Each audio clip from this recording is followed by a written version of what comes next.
தமிழ்நாட்டுல ஒரு இடம் சர்வதேச அளவுல முக்கியத்துவம் வாய்ந்த இடமா இருக்குன்னா அது இந்த இடம்தான். ஜெமினி பிரிட்ஜ்னு மக்களால் அழைக்கப்பட்ட அண்ணா மேம்பாலம் செயின்ட் ஜார்ஜ் கோட்டையிலிருந்து கிண்டி வரைக்கும் 15 கிலோமீட்டர் நீளம் கொண்ட மவுண்ட் ரோடின் மைய பகுதியில் இருக்கிற முக்கியமான சாலைகளான நுங்கம்பாக்கம் சாலை, ராதாகிருஷ்ணன் சாலை, ஜிஎன் செட்டி சாலை, இந்த ரோடுகள் சந்திக்கிற இடத்துல அதிகமா டிராபிக் இருக்குன்னு சொல்லி 1971 கட்ட ஆரம்பிக்கப்பட்டதுதான் இந்த அண்ணா மேம்பாலம். இந்த பிரிட்ஜுக்கும் பொன்னியின் செல்வன் கதைக்கும் தொடர்பு இருக்கு. இந்த பிரிட்ஜுக்கும் கிண்டி குதிரை ரேஸுக்கும் தொடர்பு இருக்கு. இவ்வளவு ஏன் இந்த பிரிட்ஜை கட்டினது திமுக, ஆனா இந்த பிரிட்ஜுக்கும் அதிமுகவுக்குமே ஒரு தொடர்பு இருக்கு. 50 வருஷமா கம்பீரமா நிற்கக்கூடிய அண்ணா மேம்பாலத்தை பத்தி எல்லாத்தையும் தெரிஞ்சுக்கலாம் வாங்க.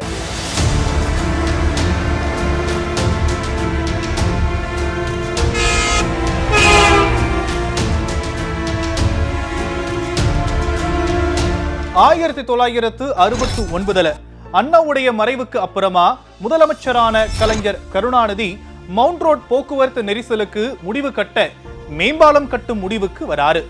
அதுபடி 1971 சட்டமன்ற தேர்தலை ஜெயிச்ச உடனேயே சென்னையுடைய மைய பகுதியில மேம்பாலம் கட்ட முடிவெடுக்கிறாரு. 1973 66 லட்சம் ரூபாய் செலவுல உருவாகுது அண்ணா மேம்பாலம். மும்பையில் இருந்த 2 மேம்பாலங்களுக்கு அடுத்தபடியா இந்தியாவுடைய 3வது பாலமா உருவெடுக்குது அண்ணா மேம்பாலம்.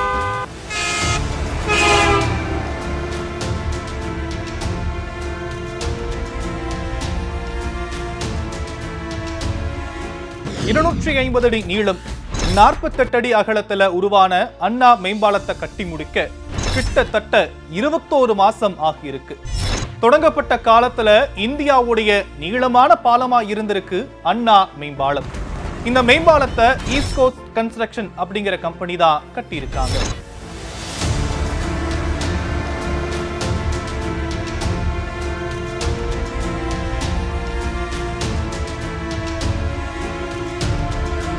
அண்ணா மேம்பாலம்னு பெயர் வச்சு 1973 ஜூலை 1ஆம் தேதி இந்த பிரிட்ஜ் பயன்பாட்டுக்கு வந்துச்சு. இந்த பாலத்துடைய 2 பக்கமும் ஒரு குதிரை வீரன் சிலை இருக்கும். அது கிண்டி குதிரை பந்தயத்தை நிறுத்தினதுடைய அடையாளமா சிற்பி MN ஜெயராமனால இந்த சிலை வடிவமைக்கப்பட்டிருக்கு. மக்கள் ரேஸுக்கு அடிமையாக நிறுத்தணும் செய்ய சொன்ன இந்த சிலைக்கான ரெஃபரன்ஸே பொன்னியின் செல்வன் கதையில வரக்கூடிய வந்தியத்தேவன் கதாபாத்திரம் தான். அதே மாதிரி அண்ணா மேம்பாலத்தை ஏன் ஜெமினி பிரிட்ஜ்னு சொல்ல ஆரம்பிச்சாங்கன்னா, அண்ணா மேம்பாலம் கட்டின இடத்துக்கு பக்கத்துல சினிமா தயாரிப்பு நிறுவனமான ஜெமினி பிலிம்ஸ் இருந்தாங்க. இந்த பகுதியே அப்போ ஜெமினி சர்க்கிள் தான் இருந்திருக்கு. அதனால ஜெமினி பிரிட்ஜ் அப்படிங்கிற பெயரும் இதுக்கு பேச்சு வழக்குல உண்டு.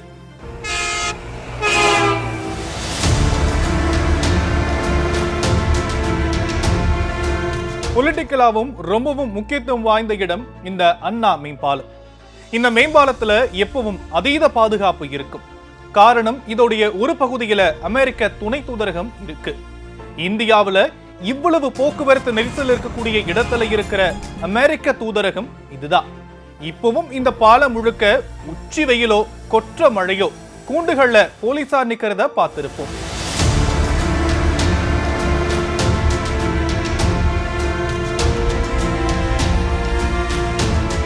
என்னதான் திமுக ஆட்சியில கலைஞர் கட்டின பாலமா இருந்தாலும் அதிமுகவுக்கும் இந்த பாலத்தோட ஒரு அழிக்க முடியாத தொடர்பு இருக்கு.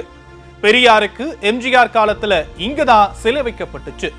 திமுக காரங்க எல்லாம் சிம்சன் பக்கத்துல உள்ள பெரியார் சிலைக்கு மரியாதை செலுத்தினா, அதிமுக காரங்க எல்லாம் அண்ணா மேம்பாலத்தில் உள்ள பெரியார் சிலைக்கு மரியாதை செலுத்துவாங்க.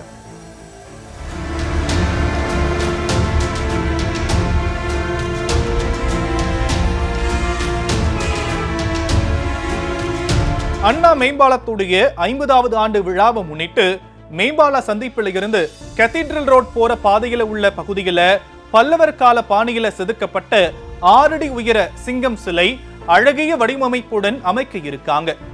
மேம்பாலத்துடைய ஒவ்வொரு நுழைவு பகுதி, வெளியேறும் பகுதியின் 8 இடங்கள் அழகிய கல் தூண்கள் அமைக்கப்பட இருக்கு. அண்ணா மேம்பாலத்துல மொத்தம் 80 தூண்கள் இருக்கு. எல்லா தூண்களையும் அண்ணா கலைஞர் பொன்மொழிகள் இடம்பெற இருக்கிறதா அறிவிச்சிருக்காங்க தமிழ்நாடு அரசு.